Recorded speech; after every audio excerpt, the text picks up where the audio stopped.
at Lovers and Lollipops HQ, and I'm here with Ece Canlı.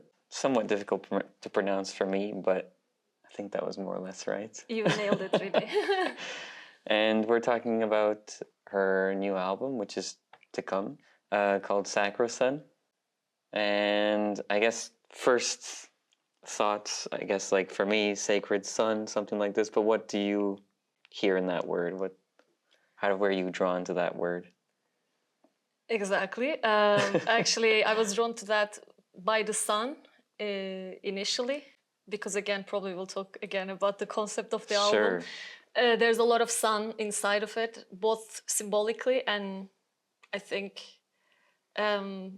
literally, because one of the songs has that direct reference to sun.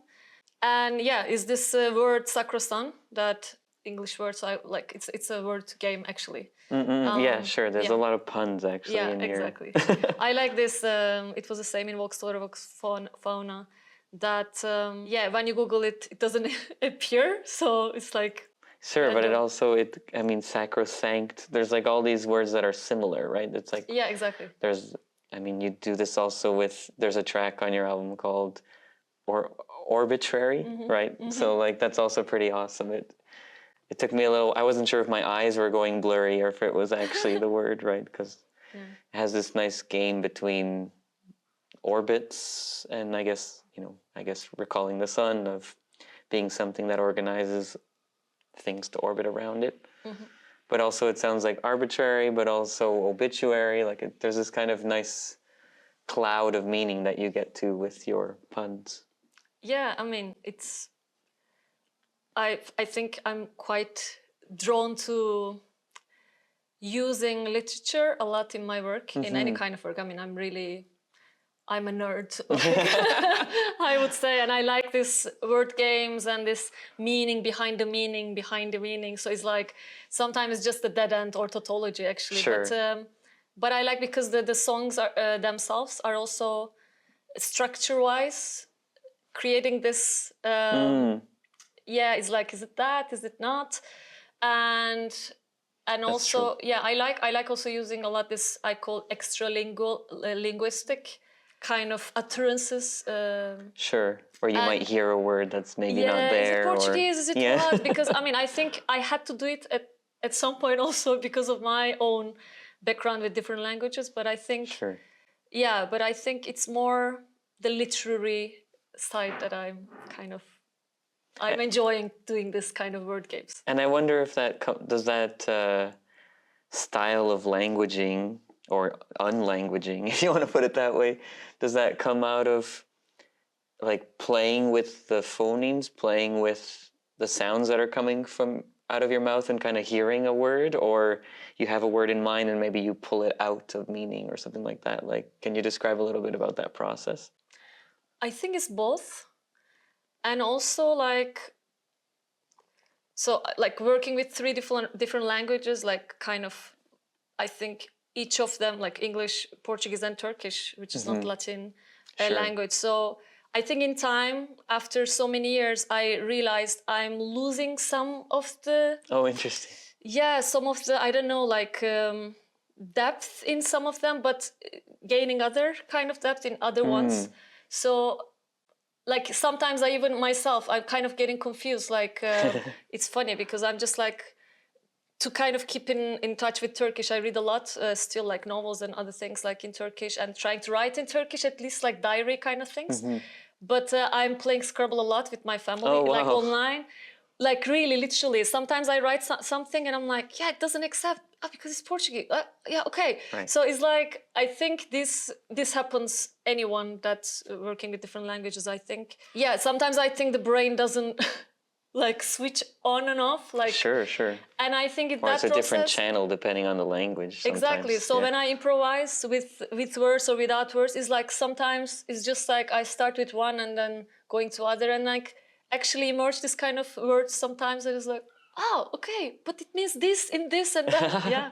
So yeah. No, sure. And I guess because often in your you have two solo albums, and you kind of exploit the capacities of the voice much beyond language also, right? Like there's a lot of sounds that you produce with your voice, which you don't often hear in language, let's say.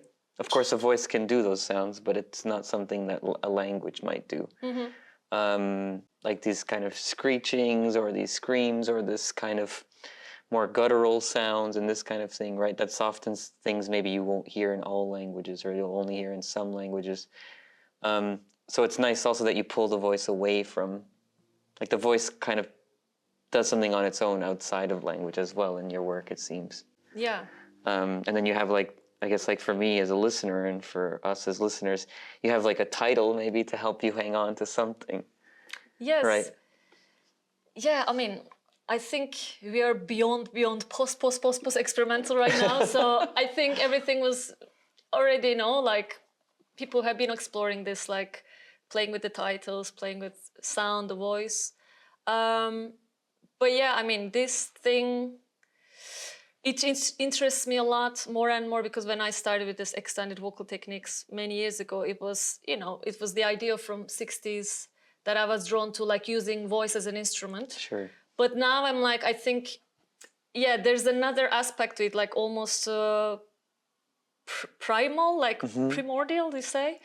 Like these screechings, and like it's actually, it's also kind of a communication. It's like pre-languages, beyond languages. So yeah, I'm very interested in reaching there. And again, like how do you represent it with the language? So sure. Yeah, I think it still carries meaning somehow, even if it's not necessarily with words. Yeah. You know, or something like that. Like there's still a feeling, there's still something that's translated, I think, or that's communicated somehow. Yeah. In the tracks that you do. But I wanted to talk about so musically speaking, kind of, I mean, you have this great phrase, the persistence of the circle, which is the last track on the album. And I know that's in your description of the album, I guess online or whatever, you kind of mentioned that it's a non-linear album. So that made me think as a listener, like about circles, about orbits, about kind of different, you know, because you used a lot of loops as a structure, or looping kind of frameworks within how you present sounds and how sounds come back and this kind of thing. And I wonder if you can give us some thoughts about that, about this persistence of the loop, persistence of the circle, and how you feel about that. Like, is that a mechanism for playing it live, or is that also just to create this non-linearity? Yes. Or something else, right? No, it's a great question, and I think we're gonna already cover like half an hour if I start talking about this. So to answer that, I would go back to the previous album, which was exactly, it was a linear, like a narrative in my mind, of course. Okay, yeah, obvious or not, it was like starting very much, and also like it was a result of an improvisation, like then it turned out like an album, and it was made for precisely also for me to play live. Okay. Without using any samples, like everything that I was doing in Voxloroxphona, it was like linear and to be created live on stage. And this one, of course, it comes from the cosmism. We can talk about it maybe later. But since the beginning, like since I entered that research and the world of cosmism, is like it just like image came to me, just like this circle and almost vortex. And also there's this great singer, late İlhan İrem, who was himself quite a cosmic person and was a big influence for my and previous generations. And he has one of these albums, quite a couple of albums actually, really weird, cosmic, talks about astral,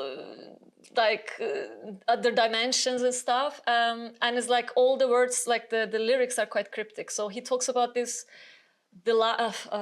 translation. Life is a kind of, is a circle that is always going up and up and up. And we're always in the circle, but in different kind of scales and Sure. heights. So I always imagine this, you know, this kind, how is it called? That is a kind of spiral, but kind of an Escher, so it's always going back. So it's like a vortex and spiral, but the more that you go down, you also go up. Sure, this kind of shepherd tones, and exactly, which you use it also in the album. Yeah, there's like exactly. 2 moments where they come in, exactly, if not more, but at least I remember hearing 2 moments where they come in, where totally. where it just sounds like you're infinitely going up or down. Or down, exactly. Right? yeah, exactly. And the album, actually, since the beginning, I was structuring it that way, because there's always like a beginning and end, and like how do I create this kind of falling or going up, but always connected to other song, like.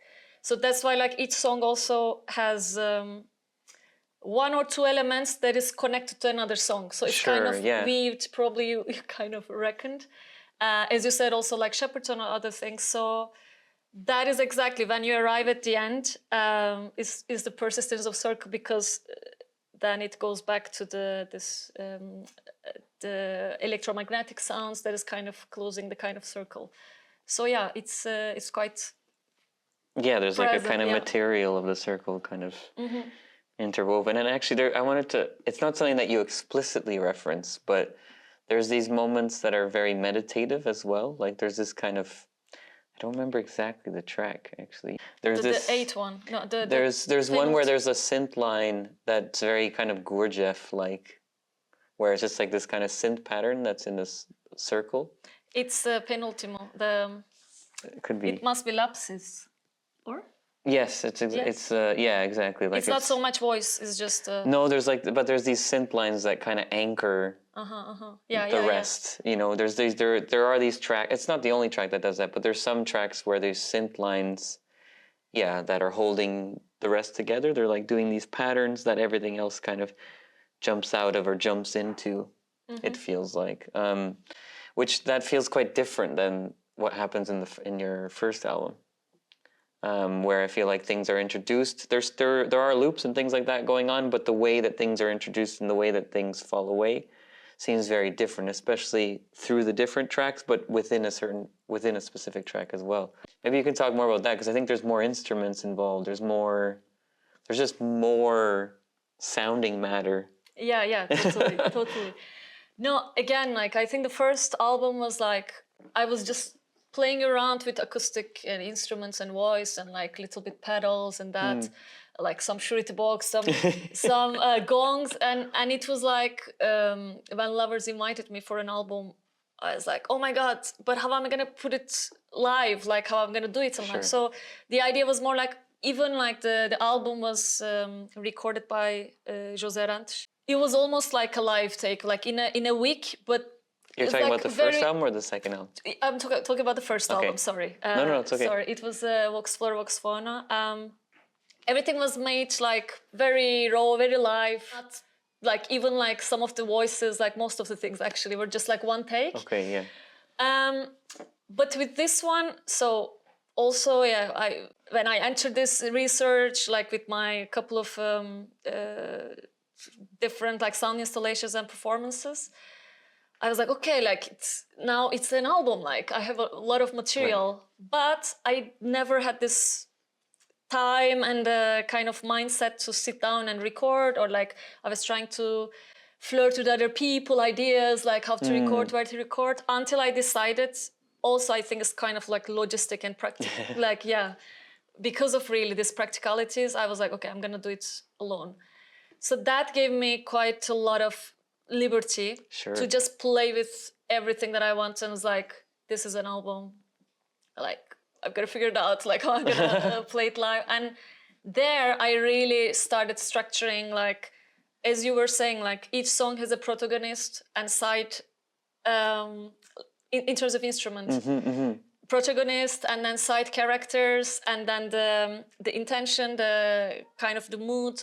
So it's like kind of almost each of them like a little theater play in itself. Yeah, they're quite cinematic, I would say. Yeah, and within there, I was creating like, and also I don't use any samples, and I create on my own. So it's like everything then started like, okay, this needs a huge, I don't know, like gong or like bang, and I'm like, I have to bang somewhere. It's like doing that. So it's like all this. It just like started, that I think little micro narratives asked that characters and sounds and it became like richer, of course, until some point I was like, yeah, I have to cut it here. But yeah, it's more rich because I was less concerned about the live Right. thing. Oh, okay, interesting. Yeah, I think that quite gave me also a lot of. Yeah, it's a different modus operandi for sure. Yeah. I wonder, like, just speaking of the different sounds that were around you and looking for sounds, there's this one track, Come, where, like, I don't know if that's how you pronounce it. Could be come, could be come, but I think it's Come. but like it's also because it's also made of.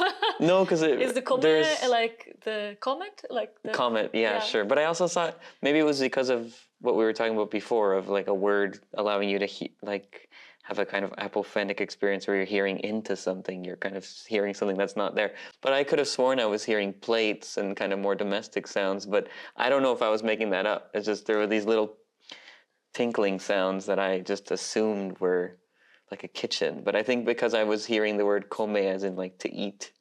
Ah, that's interesting. That's again the Portuguese that comes like come. No, actually, I made that thinking, up. So no, it's great. It's great.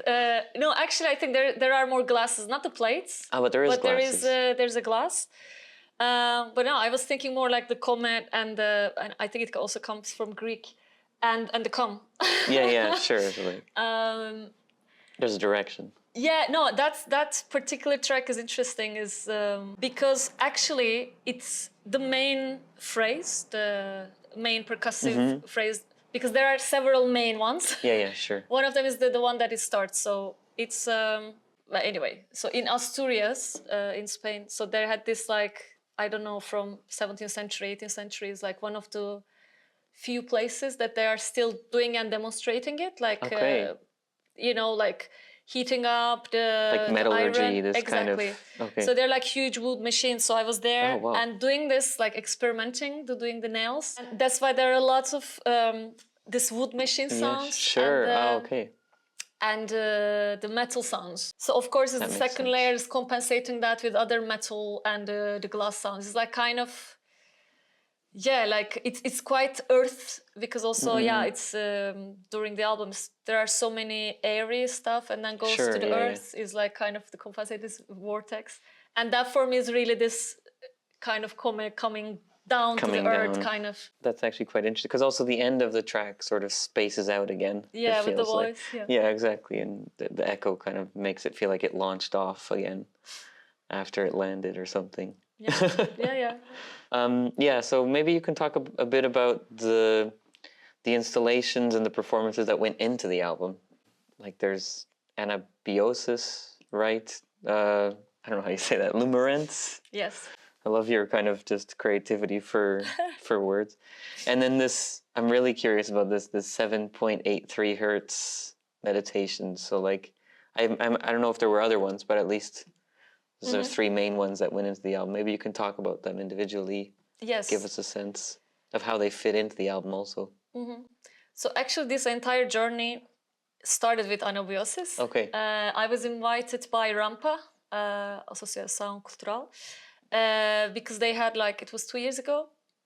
They had this 1-year project with Creatorio about cosmism. So they brought Anton Widokel's 3 films about Russian cosmism, and they were doing a parallel program for artists, and they invited me to just to contribute with an artwork. So I decided to make a performance instead of an installation or exhibition, and there I was like, just entered the entire world of Russian cosmism. So there I remember, I mean, I saw it actually. You had the bangs and everything. Okay. With this shiny. Yeah, exactly. Exactly. Exactly. And there I was like exploring a lot, but of course it was more performance based. But I think I was there exploring already different sounds, like more synthetic and a lot of I think processing voice also differently, and texts also. That's also in this album came. For instance, the Dream in Technicolor actually came directly from there. of course, a bit more worked out. So some of the materials I'm already using in the album. Okay. But it was for instance, yeah, exactly. Because the others also, like, I continued this research. But Anabiosis gave me like almost a year to kind of just dive in the literature. Amazing. So yeah, it's really, it opened other doors to me. And then Lumerance, because I was invited also by Parallax to make an installation or performance, then I decided to make installation in Observatorio Astronomico. Mm-hmm. That was a kind of coincidence link while I was researching. The stars were aligning. Totally. And there also, during like 3 months, I entered the archives of Observatorio, because they have this like huge archives library that actually almost no one uses. Yeah, sure. And there were so many materials, visuals, maps. Wow. It's incredible. So I was just like madly lost in all these materials. Then I made this sound installation, and then the 7.83 hertz. It was a project curated by Mariana Pestana in MAT. So they invited 3 duos. Each duo had one writer, thinker, and a musician. So I was matched with Sofia Lemos, curator and writer. So it was about the Earth's resonance frequency or whatever it is. Yeah. And like working around that in a meditative kind of from a meditative perspective. And of course, like both Sofia and I, like, of course, Sofia even have more spiritual background with that. I mean, especially the readings and then the kind of the materials that we were inspired of. But we're also quite political in the sense that we were like, okay, we're not gonna. In our time, it was like during the pandemic. It was like lockdown. Like it was quite a complicated process. So we're like, just let's do something not meditative. Sure, yeah. Like kind of putting the audience in a kind of attention, relaxation tension in this kind of in-between world. So there I created this sound. It's also like really, really low frequencies and very, very high frequencies. And we did this performance, and then Sofia wrote a text. But again, during that time also I was, like again diving into this. I mean, even more literally, like cosmism, not only, yeah. And then there's one last, it's Oublié. Okay. And because the last song, The Persistence of Circle, actually the first lyrics come from that performance. Ah, okay. Because that performance also, it was the time that there was a huge accident it was a huge accident of the mine accident in Turkey and protests of Iran. It was like all this political turmoil, and I was invited to do this performance by Family Film Project. And I cannot not use poetry of Farouk Forzat. But it's not literally, I didn't excerpt. I was like working out, connected it with the sun, and also like this mind, like kind of like, I want to do something not just this tense thing, but also kind of like a little bit. If it's Farouk Forzat, it could get quite tense. Yeah, and like everything is so tense. So even to me myself, I wanted to kind of it's gonna end with the sun. It's gonna end with actually literally I had this like orange lights that it was like finishing. So that last song also entered to the album. So it's like all of them I kind of extracted different materials and worked out, of course, a lot in the album. Yeah, I mean, they were very important. That's why I couldn't record the album before, because it was you needed these research processes to come through. Yeah. But in this Persistence of the Circle, I think if I wasn't, again, like just making up perceptions, but there are other languages more explicitly in that one. No, I think there's like a layer of a different language happening. Yes, from Mirabella, a Romanian street musician. Yes, Okay, that we met in Nuremberg. So I wanted my voice and my poem with her, kind of making this very almost like, sometimes you listen to the radio and it's like kind of there's an interference. Exactly, yeah. And I wanted that effect really, because it's also this circle, who is involved in the circle, who is included and who is not. So I wanted kind of like this interference or kind of leak. Yeah, sure. It does feel like you're kind of in that radio channel, which is not quite clear, you know.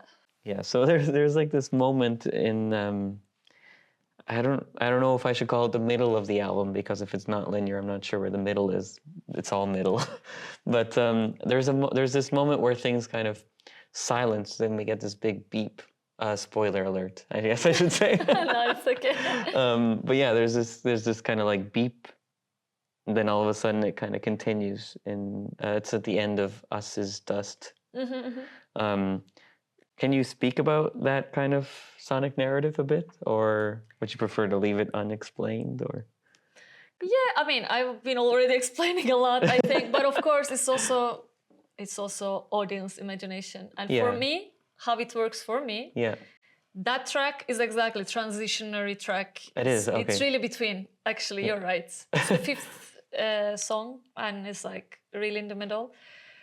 And I kind of imagine that kind of an accident almost. It's like this crash in between of things, and like there's this sirens, kind of repetitive sirens, and then bring a lot of earthly memories. Because I mean, in this circular spiral, whatever, this movement in life, also now we have these moments of like really you're beeping. And again, like this album, of course, it was inspired by Cosmism, but again, it's coincided with a lot of you know, earthly matters, like quite a political, like dense atmosphere. And I cannot not respond to that. Like, of course, like still ongoing genocide, and then there was an earthquake in Turkey again, like so many people like still losing lands and like losing houses, like the post-pandemic again, like there were so many, it's like almost no rest. It's like just like quite dense. Like how I'm always interested in this question, like also this like very, very ancient question, like should the art be political or not? You know, I'm not even going there. It's just like you're responding, your body is responding somehow. And that this one was for me is like kind of, you know, you have this and like you have this chaos and stuff, and just like, you know, you have this beep moment, almost kind of resetting.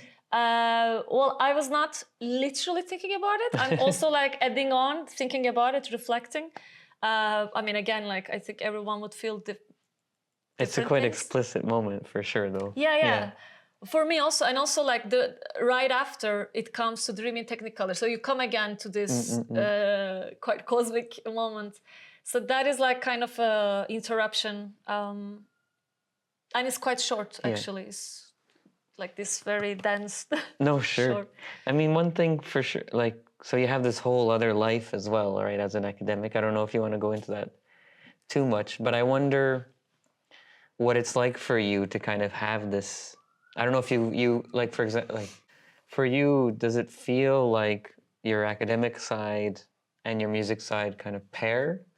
Or for you, is it kind of completely different lives in some ways? Like how do you negotiate those different terrains? Because I imagine being at a conference and giving a talk is very different than doing a concert or working with a orchestra of some kind or this kind of thing, like, or making an installation. Like, how do you marry or not marry those two things? No, this was my entire life's question, and I think for really years I treated them as separate, although I just realized in the last years they're not at all.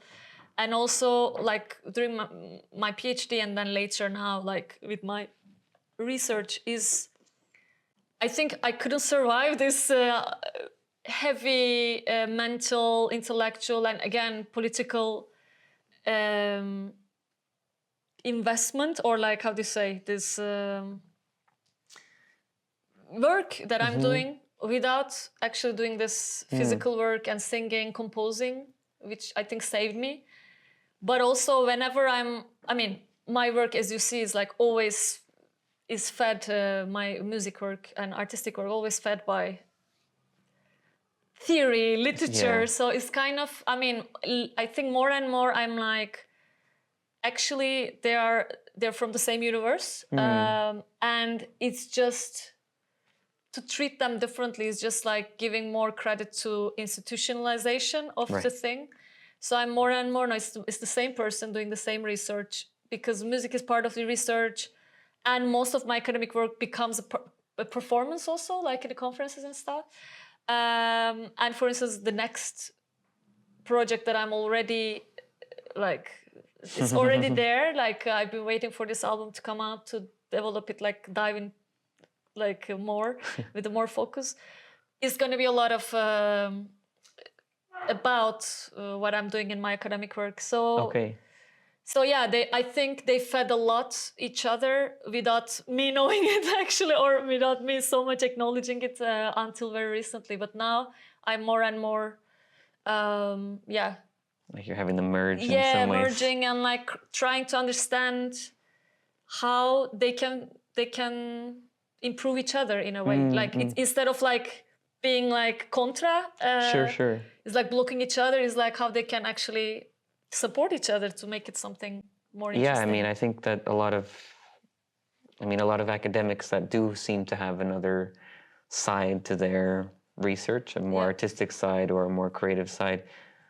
Yeah, often you can see that their research is a bit more fluid or a little bit more open or a little bit more creative as a result, right, of this kind of merging. Like, there's many cases of that, so it's kind of cool that you're one of these people as well. Yeah, and also I think where we are right now in the world, like in how like the access to information and then knowledge production, I think it becomes more and more fluid. And fortunately, we are not anymore this like very strict, drawing very strict lines between areas or like, I think academics understood that actually, you know, like why were we so much, you know, like now I think there are so many areas in humanities already using artistic research or artistic methods and vice versa. So yeah, it's great that it's like finally we arrived there. I guess it was inevitable. It's like a kind of false split in some ways, no? Yeah, exactly. It's trying to compartmentalize knowledge and like kind of making a monopoly in each knowledge, like as if you don't have right to do anything about social sciences if you don't have a diploma. Right. Of course, certain sense, like I mean, depends on what you do, of course, like depending on the area. I don't want to generalize, but you know what I mean, especially in the humanities, in our research is like, it's inevitable, Yeah, for sure.